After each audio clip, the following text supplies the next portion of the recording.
Kita mulai ya. Assalamualaikum warahmatullahi wabarakatuh. Waalaikumsalam warahmatullahi wabarakatuh. Selamat siang anak-anak. Siang Ibu. Siang, Bu. Apa kabar nih? Alhamdulillah, Alhamdulillah Bu. baik Ibu. Oke, semangat ya walaupun siang-siang sekolahnya. Semangat Ibu. Semangat, Ibu. Semangat Ibu.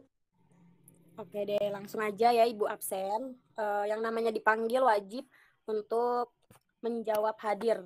Oke, pertama Ana Quratul Ain, Hadir Bu. Destiani Safitri, Hadir Bu. Putri Rahma Kalisa, Hadir, Bu. Neng Aat Hayati, Hadir, Ibu. Esra Yohana, Hadir, Bu. Hani Zakiatunisa, Hadir Ibu. Eka Dwi Pujiani. Hadir, Ibu. Ada lagi yang belum di absen? Udah semua? Ibu Susan belum di absen. Oh iya, Susan hadir ya, nggak tidur. Hikmah Iya, juga Ibu hadir, hadir. Ibu. Oke, maaf ya, nggak kelihatan nih di sini. Untuk selanjutnya, sebelum kita memulai pembelajaran, alangkah baiknya kita berdoa ya. Siap semuanya untuk berdoa. Berdoa dimulai. Berdoa selesai. Oke, selanjutnya setelah berdoa, marilah kita bernyanyi. Kita akan menyanyikan lagu Indonesia Raya seperti pertemuan sebelumnya. Kita nyanyi bareng-bareng ya semuanya. Yuk, nyalakan mikrofonnya. Sudah ya, nyanyi bareng-bareng ya. Iya Bu. Ya, Ibu. 1, 2, 3. Indonesia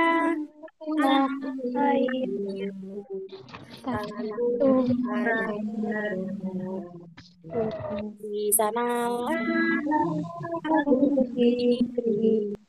jadi Indonesia kebangsaan bangsa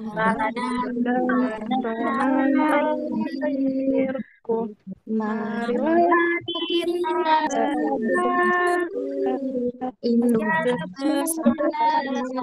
kita terima kasih sudah menyanyikan lagu Indonesia Raya. Tujuan kita menyanyikan lagu ini itu untuk memberikan penguatan kepada kita bahwa pentingnya menanamkan semangat nasionalisme. Walaupun udah siang-siang kayak gini, tetap semangat ya. Selanjutnya yaitu mengucapkan janji siswa dalam mengikuti pembelajaran secara online. Janji siswa dalam mengikuti pembelajaran online. Janji siswa dalam mengikuti pembelajaran online. 1. Mengikuti dengan tertib dari awal hingga akhir pembelajaran. Mengikuti hingga tertib dari awal hingga akhir pembelajaran. 2. Mendengarkan materi yang dijelaskan oleh guru. Mendengarkan materi dari guru. Terima kasih ya anak-anak sudah tertib. Iya Ibu, sama-sama. Baiklah. Sebentar Ibu akan menampilkan materi yang akan kita bahas hari ini. Pada hari ini kita akan membahas tentang organ pencernaan dan fungsinya pada hewan dan manusia serta cara memelihara kesehatan organ pencernaan manusia. Adapun tujuan pembelajaran yang ingin dicapai pada pertemuan hari ini yang pertama, melalui tayangan PowerPoint siswa dapat menyebutkan organ pencernaan dan fungsinya pada hewan dan manusia serta cara memelihara kesehatan organ pencernaan hewan dan manusia dengan tepat. Yang kedua, melalui tayangan PowerPoint, siswa dapat menganalisis organ pencernaan dan fungsinya pada hewan dan manusia. Yang ketiga, melalui penjelasan dan tayangan PowerPoint, siswa dapat menyimpulkan organ pencernaan dan fungsinya pada hewan dan manusia. Yang keempat, melalui tayangan video karya, siswa dapat menunjukkan karya tentang konsep organ dan fungsi pencernaan. Dan yang kelima, melalui tayangan video pembelajaran, siswa dapat membuat karya tentang konsep organ dan fungsi pencernaan pada manusia dengan teliti. Oke, itu tujuan kita pada hari ini. Sebelumnya Ibu mau share screen dulu. Kok ini terputus? Tunggu ya, anak-anak. Langsung aja ya kita mulai ya. Pada pertemuan hari ini kita akan membahas tentang organ pencernaan hewan dan manusia beserta cara memelihara kesehatan organ pencernaan manusia. Selanjutnya, sudah ganti slide ya. Organ pencernaan hewan beserta fungsinya. Organ pencernaan merupakan alat-alat yang berfungsi melakukan ataupun membantu dalam proses pencernaan makanan dan penyerapan sari-sari makanan dalam tubuh yang biasanya dibantu dengan enzim-enzim pencernaan. Nah, pada organ pencernaan hewan ini Ibu sajikan contoh hewan ruminansia. Ada yang pernah dengar nggak hewan ruminansia itu seperti apa? Belum Bu, belum pernah dengar. Belum pernah dengar ya, Ana. Yang lain pernah dengar? Hewan Belum, Bu. Belum Ibu. Belum, Bu. Oke, baik. Nah, Baik, dilanjutkan ya. Hewan ruminansia itu adalah kelompok hewan mamalia yang biasanya memamah atau memakan 2 kali dan dikenal sebagai hewan memamah bayi. Nah, hewan ruminansia ini mungkin secara familiar itu bisa kita sebut dengan hewan mamalia ya, hewan yang melahirkan dan menyusui. Selanjutnya, sistem pencernaan hewan ruminansia lebih kompleks dibandingkan pencernaan hewan lainnya. Pada hewan ini, ruminansia terdapat 4 bagian lambung dengan fungsi yang spesifik. Selain itu, pencernaan makanan pada hewan ruminansia dibantu oleh beberapa mikrob atau bakteri dan protozoa. Nah, mikro ini dapat membantu mencerna rumput yang dimakan oleh hewan mamalia seperti sapi, kambing, dan yang lainnya. Nah, coba diperhatikan penjelasan mengenai proses pencernaan pada hewan di bawah ini dengan seksama. Di sini ada mekanisme pencernaan makanan pada hewan ruminansia.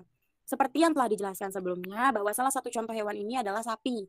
Nah, di sini makanan seperti rumput pertama kali masuk ke dalam mulut sapi, dan di dalam mulut sapi juga terdapat organ-organ pencernaan seperti manusia ya, ada gigi, lidah, dan saliva. Itu bisa kita lihat ya. Selanjutnya kita akan membahas lambung sapi. Ada 4 jenis lambung sapi yang berukurannya jauh lebih besar dibandingkan manusia. Nih ada 4 bagian di dalam organ pencernaan sapi ya. Yang pertama itu ada rumen atau perut besar nih yang di bagian merah ini ya, yang pink ini namanya rumen atau perut besar. Yang mana rumen ini adalah tempat terjadinya pencernaan dengan bantuan mikroba atau bakteri. Di sini makanan dicerna hingga menjadi bubur dengan gerakan mengaduk yang dilakukan oleh dinding rumen. Pada saat sapi beristirahat, makanan kembali ke mulut dan dikunyah kembali. Lalu setelah dikunyah untuk yang kedua kalinya, makanan akan masuk lagi ke retikulum atau perut jala. Ini retikulum itu yang bagian depan, yang mana di dalam retikulum itu makanan kembali mengalami proses fermentasi dengan bantuan bakteri anaerob dan protozoa. Di dalam bagian perut ini terjadi proses absorpsi dan penyaringan benda-benda asing yang masuk bersama makanan sehingga tidak masuk ke dalam omasum atau perut kitab yang ada di dalam sini yang warna pink tua ini. Nah, perut kitab ini makanan akan dicerna dengan bantuan enzim pencernaan, lalu setelah itu selanjutnya makanan akan masuk ke dalam obomasum. Obomasum ini nih yang di tengah ini atau disebut juga dengan perut masam. Perut bagian inilah yang sebenarnya disebut dengan lambung. Di sini makanan dicerna dengan bantuan enzim pencernaan yaitu pepsin yang dihasilkan oleh abomasum di dalam perut sapi. Nah, setelah melewati seluruh proses pencernaan makanan di dalam abomasum, makanan bergerak menuju usus halus. Nah, selanjutnya panjang usus halus ekor sapi itu dapat mencapai 40 meter panjangnya. Lalu di dalam usus halus juga terjadi proses absorpsi dan fermentasi. Selanjutnya sisa-sisa makanan akan dikeluarkan melalui anus. Oke, selanjutnya organ pencernaan selanjutnya ini Ibu sajikan ada ikan, amfibi, reptil, dan aves. Pertama itu ada ikan. Berikut ini merupakan gambar dari organ pencernaan pada ikan, yang mana masing-masing bagian ini memiliki nama serta fungsinya masing-masing. Saluran pencernaan pada ikan dimulai dari rongga mulut. Di dalam rongga mulut terdapat gigi-gigi kecil yang berbentuk kerucut. Pada geraham bawah dan lidah tidak dapat digerakkan serta banyak menghasilkan lendir, tetapi tidak menghasilkan enzim. Dari rongga mulut, makanan masuk ke kerongkongan melalui varik yang terdapat di daerah sekitar insang. Kalian bisa perhatikan pada gambar. Dari kerongkongan, makanan didorong masuk ke lambung. Dari lambung, makanan masuk ke usus yang berupa pipa panjang berkelok-kelok dan sama besarnya. Nah, kemudian usus bermuara pada anus. Itulah organ-organ pencernaan pada ikan. Kemudian kita lanjutkan ke hewan yang kedua, yaitu ada amfibi.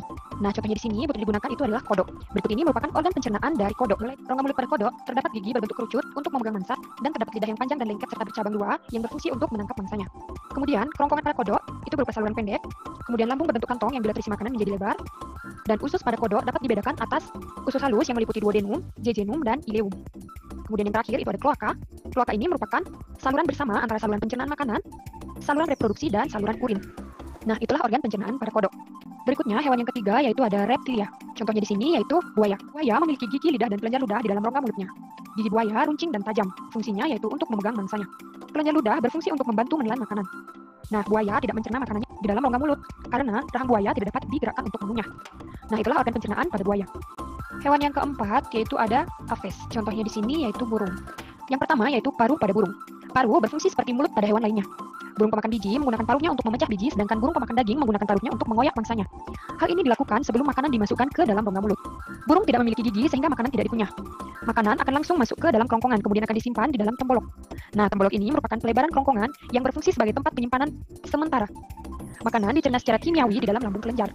Selanjutnya, makanan dicerna secara mekanis di dalam lambung pengunyah. Kemudian makanan akan diteruskan ke usus. Usus bertugas menyerap sari-sari makanan dan sisa makanan akan dikeluarkan melalui kloaka. Nah, itulah organ pencernaan pada burung. Ibu lanjutkan saja, tadi sudah penjelasan terkait organ pencernaan pada hewan. Nah, selanjutnya ya ada organ pencernaan manusia. Nah, proses pencernaan pada manusia terdiri atas pencernaan secara mekanik dan kimiawi. Berikut penjelasannya.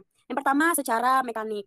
Proses secara mekanik ini terjadi di rongga mulut, yaitu penghancuran makanan oleh gigi yang dibantu oleh lidah. Sedangkan pencernaan secara kimiawi, yaitu pencernaan yang terjadi di dalam rongga mulut, usus, dan lambung dengan bantuan enzim. Nah, apa itu enzim? Enzim adalah suatu zat kimia yang membantu proses pencernaan makanan. Nah, proses pencernaan makanan dalam tubuh kita terjadi di dalam alat pencernaan. Langsung saja ada organ pencernaan pada manusia beserta fungsinya. Nah, yang pertama ada rongga mulut. Rongga mulut berfungsi sebagai tempat penghancuran makanan oleh gigi dan dibantu oleh lidah. Nah, dalam bagian-bagian gigi manusia itu terdapat 3 bagian. Yang pertama ada gigi seri, yaitu berbentuk pahat yang berfungsi untuk mencengkram dan memotong makanan. Yang kedua ada gigi taring yang berbentuk runcing, berfungsi untuk menusuk dan mengoyak makanan. Dan yang ketiga ada gigi geraham yang berbentuk rata, bergerigi, berfungsi untuk mengunyah makanan. Selanjutnya, setelah gigi ada kerongkongan. Kerongkongan setelah makanan dicerna di dalam mulut, selanjutnya akan masuk ke dalam kerongkongan untuk menuju ke dalam lambung. Nah, makanan didorong oleh otot kerongkongan menuju lambung. Gerakan otot ini disebut dengan gerak peristaltik. Gerak peristaltik inilah yang menyebabkan makanan terdorong hingga masuk ke dalam lambung. Selanjutnya ada organ yang ketiga, yaitu lambung. Makanan dicerna secara kimiawi dengan dibantu oleh enzim yang disebut pepsin. Di dalam lambung terdapat asam klorida yang menyebabkan lambung menjadi asam. Asam klorida ini dihasilkan oleh dinding lambung dan fungsinya untuk membunuh kuman penyakit dan mengaktifkan pepsin.